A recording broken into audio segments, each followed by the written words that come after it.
Assalamualaikum warahmatullahi wabarakatuh. Perkenalkan, nama saya Maisari dari kelas PAI 2F.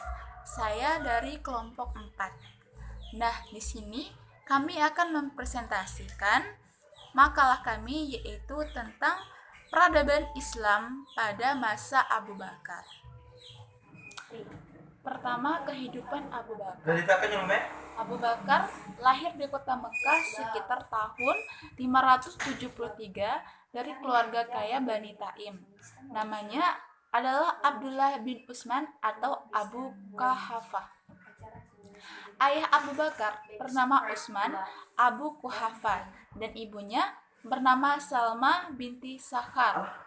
Abu Bakar menghabiskan masa kecilnya seperti anak Arab pada zaman itu, di antara suku Badui yang menyebut diri mereka dengan nama Al-Bair atau rakyat unta.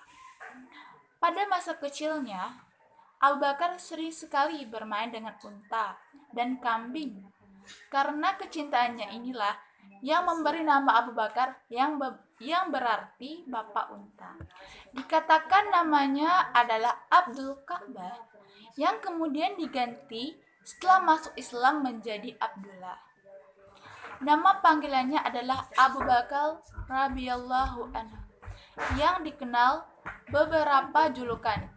Julukan yang paling terkenal adalah Al-Shiddiq. Ia disebut Al-Shiddiq yaitu karena jujur dan membenarkan. Karena ia selalu mengakui dan membenarkan Nabi dalam segala hal yang beliau sampaikan. Ia juga membenarkan Rasulullah SAW. Abu Bakar tumbuh menjadi manusia suci karena ia sahabat karib sang terpilih. Ia berjalan mengikuti jalan sang sahabat yang mulia hingga tiba waktunya ketika Allah memilih sahabatnya sebagai Rasul, utusan Allah. Dan saat Rasul Muhammad mengajaknya untuk menempuh jalan kebenaran, ia langsung menerima, mengakui, dan membenarkan seruan sahabatnya. Baiklah, selanjutnya akan dilanjutkan oleh teman saya, Dela Wulandari. Assalamualaikum warahmatullahi wabarakatuh. Perkenalkan, nama saya Dela Wulandari. Saya berasal dari kelompok 4 yang membahas tentang sejarah peradaban Islam pada masa Abu Bakar. Di sini saya akan membahas tentang gelar Khulafaur Rasyidin pada Abu Bakar As-Siddiq. Sebelum wafatnya Nabi Muhammad SAW, beliau tidak pernah berpesan apapun tentang estafet kepemimpinannya. Beliau hanya berpesan kepada umatnya untuk selalu senantiasa bertakwa kepada Allah Subhanahu wa Ta'ala. Dengan wafatnya Nabi Muhammad SAW, maka harus ada pula pengganti pemimpin beliau. Pengganti pemimpin ini disebut sebagai Khalifah atau Khulafaur Rasyidin. Kata Khulafaur Rasyidin berasal dari dua kata. Khalifah atau Khulafaur artinya pemimpin, sedangkan Rasyidin artinya orang yang diberi petunjuk. Jadi, Khulafaur Rasyidin artinya pengganti atau pemimpin yang ditunjuk sebagai pemimpin yang mendapatkan petunjuk dari Allah Subhanahu wa Ta'ala. Dalam pemilihan Khulafaur Rasyidin ini banyak sekali perdebatan dan permasalahan yang terjadi. Di antara perdebatan tersebut akhirnya didapatkan dan dipilihlah Abu Bakar As-Siddiq yang dipilih menjadi Khalifah atau Khulafaur Rasyidin sebagai pengganti Nabi Muhammad SAW. Abu Bakar ini bernama Abdullah bin Ka'bah. Setelah masuk Islam, Rasulullah SAW mengganti nama beliau menjadi Abdullah bin Abi Quhafah At-Tamimi atau yang sering dikenal dengan Abu Bakar. Beliau dilahirkan 2 tahun setelah Rasulullah lahir. Abu Bakar juga merupakan bapak dari Aisyah, yaitu istri dari Rasulullah sekaligus salah satu sahabat dari Rasulullah yang paling dekat dengan beliau. Bahkan Abu Bakar mendapat gelar As-Sabiquna Awwalun atau orang-orang yang pertama kali masuk Islam. Abu Bakar juga dikenal dengan sebutan As-Siddiq, yaitu orang yang membenarkan segala hal yang berasal dari Rasulullah. Abu Bakar menjadi khalifah Pada tahun 11 sampai 13 Hijriah, beliau menjabat selama 2 tahun. Beliau diangkat melalui jalan musyawarah antara kaum Ansor dan kaum Mujahirin. Sebagai khalifah pun Abu Bakar mengalami dua kali baiat. Pertama, di Saqifah Bani Sa'idah yang dikenal dengan Bai'ah Qosah. Yang kedua, di Masjid Nabawi di Madinah yang dikenal dengan Bai'ah Imah. Terlepas dari silang pendapat tentang siapa yang berhak menduduki jabatan khalifahan, namun sejarah telah membuktikan bahwa Abu Bakar terpilih secara demokratis menjadi khalifah pertama dalam sejarah. Itu yang dapat saya sampaikan. Selanjutnya akan dijelaskan oleh Muhammad Rian Syahnur. Terima kasih. Bismillahirrahmanirrahim. Perkenalkan, nama saya Muhammad Rian Syahnur, Prodi Pendidikan Agama Islam semester 2 dari kelompok 4. Pemerintahan pada masa Abu Bakar. Abu Bakar adalah ahli hukum yang tinggi mutunya. Ia memerintah dari tahun 632 sampai 634 Masehi. Sebelum masuk Islam, ia terkenal sebagai orang yang jujur dan disegani. Ikut aktif mengembangkan dan menyiarkan Islam. Atas usaha dan seruannya, banyak orang termuka memeluk agama Islam yang kemudian terkenal sebagai pahlawan-pahlawan Islam ternama. Dan karena hubungannya yang dekat dengan Nabi Muhammad SAW, beliau mempunyai pengertian yang dalam tentang jiwa Islam lebih dari yang lainnya. Karena itu pula, pemilihannya sebagai khalifah pertama adalah tepat sekali.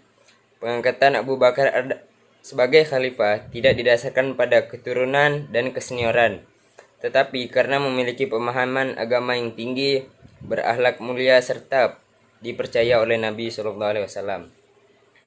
Sistem pemerintahan yang dijalankan oleh Abu Bakar bersifat sentral listrik, sama seperti pada zaman Nabi Muhammad SAW, yaitu kekuasaan eksekutif atau Quwat at-Tanfiziyah, legislatif atau Quwat asy-Syariah, dan yudikatif Quwat al-Qadiyah, terpusat di satu tangan.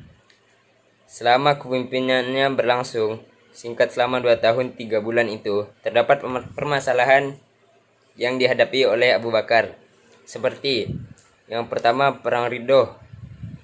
Beberapa masalah yang mengancam persatuan dan stabilitas komunitas dan negara Islam saat itu muncul, seperti beberapa suku Arab yang berasal dari Hijaz dan Najd membangkang kepada khalifah baru dengan sistem yang ada dikenal dengan gerakan kemurtadan. Masalah kemurtadan ini dibagi menjadi 3 kelompok. Kelompok pertama yaitu mereka yang mengklaim kenabian. Yang kedua, meninggalkan Islam dan kembali kepada keyakinan mereka yang lama di zaman jahiliyah. Yang ketiga adalah mengakui pemerintahan Madinah, tetapi mereka masih menerima Islam. Orang-orang ini tidak percaya pada pemerintahan Madinah karena menolak membayar zakat dengan alasan bahwa zakat adalah pemaksaan. Berdasarkan hal ini, Abu Bakar menyatakan perang terhadap mereka yang dikenal dengan Perang Riddah atau disebut juga dengan perang yang melawan kemurtadan. Yang kedua, kodifikasi Al-Quran.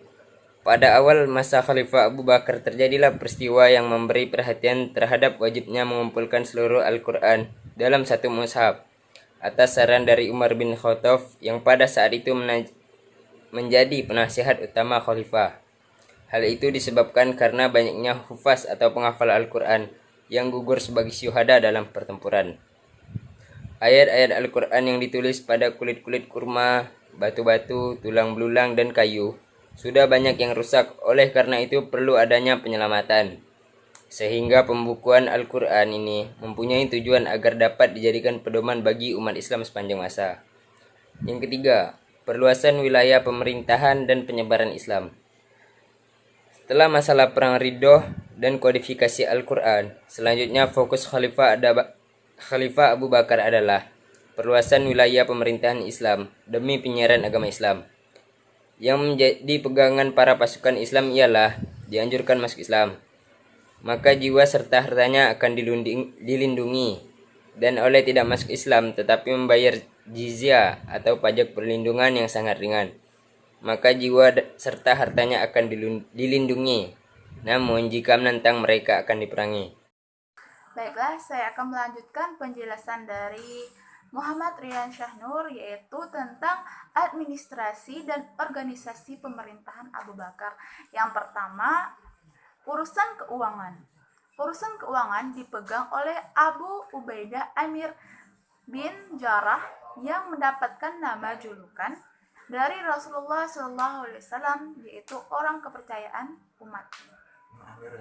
Menurut keterangan Al-Mukri bahwa yang mula-mula membentuk kas negara atau Baitul Mal adalah Abu Bakar dan urusannya diserahkan kepada Abu Ubaidah Amir bin Jarrah. Adapun sumber-sumber keuangan yang utama di zaman Abu Bakar adalah yang pertama zakat, yang kedua rampasan, yang ketiga upeti. Baiklah, yang kedua urusan kehakiman.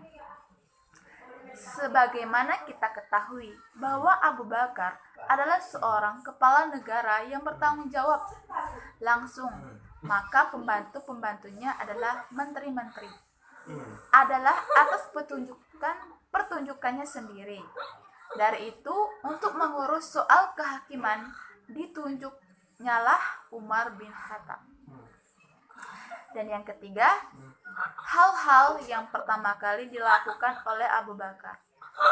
Di antaranya ialah dia orang yang pertama kali masuk Islam, yang pertama kali menghimpun Al-Quran, yang pertama kali menamakan Al-Quran sebagai mushaf. Dan dia juga adalah yang pertama kali dinamakan khalifah. Sekian dari penjelasan dari kelompok kami. Mohon maaf apabila ada kesalahan. Sekian dari kami. Wassalamualaikum warahmatullahi wabarakatuh.